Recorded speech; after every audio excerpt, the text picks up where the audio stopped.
A roundup of the latest news now. Here are our top stories. Former England striker Alan Shearer lambasts World Cup hosts Qatar, but seems to have no problem with enjoying their hospitality. The Australian national football team takes a strong stance against Qatar's human rights record. We'll be talking to Football Australia. Rampant sex amongst stars and contestants of early 90s TV show Gladiators. We'll be speaking to former Gladiators referee John Anderson. Tennis player Emma Raducanu receives an MBE for services to underachievement. And an Iranian man who didn't wash for half a century dies aged 94. More on those top stories to come. First to the Qatar World Cup. And with the group stage and round of 16 over following widespread criticism of host country Qatar for its human rights record, the tournament itself has been praised for entertainment value on the field, including a number of upsets with Argentina, Germany, Spain, Brazil, France, Portugal and Belgium all suffering shock defeats. Former England striker Alan Shearer has been a vocal critic of the host nation. I caught up with him at Qatar's Bayt Stadium.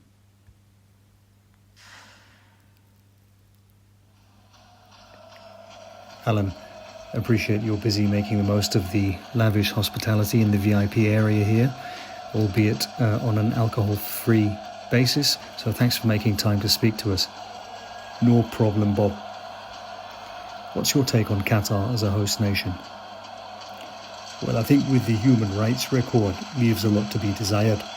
The treatment of the workers and the lack of LQGB, LTQ rights and that, so it's not right. As you get your 6-course meal delivered there, what did you make of the FIFA president's statement that European countries should look at their own record before criticising others? Gianni Infantino is an absolute idiot. Doesn't know what he's talking about. Britain itself was of course responsible for the slavery, torture, rape and murder of hundreds of millions of people combined throughout its history. Should that not give us pause for thought before laying into our hosts here? I'm not sure. I suppose so. Alan Shearer there. The Australian national team, or Socceroos, were the first participating team to criticise Qatar. I spoke to Football Australia spokesman Lachlan Fair-Dinkum. Lachlan, why did the Socceroos decide to publicly criticise the host country? Hello, Bob.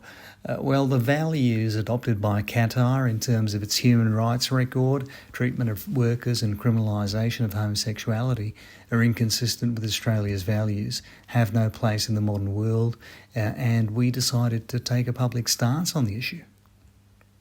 But it wasn't a burning enough issue for you to boycott the tournament altogether. You just moaned a bit and then got on with it before being knocked out. I consider that a provocative statement that is an infringement of my human rights. Let's talk about human rights and how much regard Australia had for them when it sought to eradicate an entire indigenous population, the Aboriginal Australians, or when Australia tortured, raped and mistreated migrants in camps on Papua New Guinea and Nauru, where suicide rates were sky high, and which Australia was forced to close down after the UN declared them unlawful. Is it not hypocritical for Australia to go to on the one hand, they've been responsible for significant human rights abuses and yet criticise Qatar for its human rights record? No comment. It's okay, you're not under arrest. No comment. 90s UK TV show Gladiators, which featured contestants challenging so-called gladiators to overcome obstacle horses and other tests of endurance, has been exposed as a hotbed of sexual activity between both gladiators and contestants alike. I spoke to former Gladiators referee John Anderson.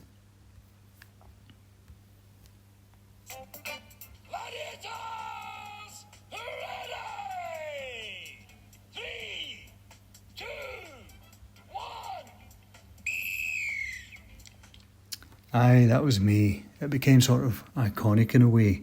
You know, contender, ready, gladiator, ready, 3, 2, 1, bonk. I had no clue what was going on behind closed doors. They never invited me, the fuckers. All those fit youngsters had no time for yours truly, an old fart like me. If you had been invited to the orgies, Did you have a favourite? Oh, I had a real fondness for Jet. She was absolutely stunning. Ulrika Johnson wasn't bad either. It's a real shame that fucking people now appears to be the exclusive preserve of the Conservative Party. John, thank you very much indeed. British tennis star Emma Raducanu has received an MBE at the age of 20. The tennis player who won the US Open in 2021, aged just 18, has since struggled for form, unable to progress beyond the fourth round of subsequent Grand Slam tournaments.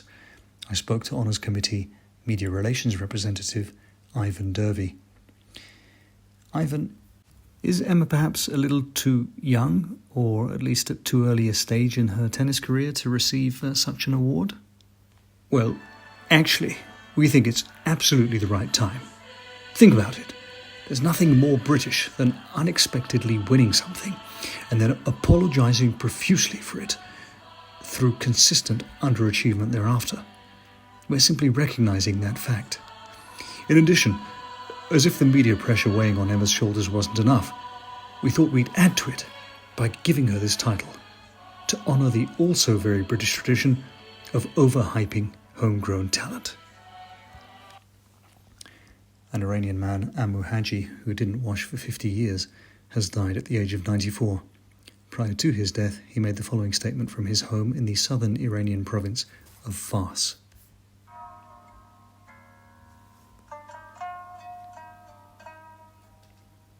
This Christmas, you can drink, you can smoke dope. But one thing's for certain, I will not touch soap. You should try it too, because this can save your water bill. Cost of living crisis, so next time you want to shower, just chill. It's kind of healthy to marinate in your natural self. So when you're next in Poundland, leave the shampoo on the shelf. Eventually, even the flies leave you alone. So make yourself comfortable and become Dirt's home. This year has been fucked. The next one even more. So take it easy and get dirty to the core.